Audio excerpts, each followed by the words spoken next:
הם היו משגרים עפיפונים, אחי, עם חוט שמחובר אליו, בקבוק תבערה ששורף לך שדה לא יודע, כשהשקעת עליו, מהצד השני כאילו מפריחים להם בלוני שלום. ואחת התמונות באמת שזכורות לי כטרגיות מהיום הזה, אבל גם כאילו מה, יותר האירוניה התאבדה מזה, זו תמונה של, לדעתי זה צולם בבארי, וזה חלון של בית, של מישהו שלהערכתי נרצח, החלון כולו סדוק, ומודבק עליו סטיקר של שלום עכשיו. זה בדיוק זה, אחי.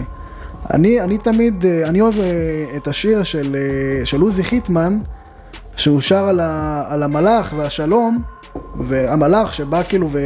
ומדבר על שלום עם כל הילדים, וזה מזכיר לי את הילדים של העוטף, אחי, שכל הילדות שלהם כאילו דיברו איתם על שלום, ואתה יודע, סיפרו להם איזה סיפור שבסוף זה יגיע, והנה עוד שנייה זה פה, ובסוף הוא מתעורר מהחלום ומבין שלא היה מלאך, ולא היה שלום, כן?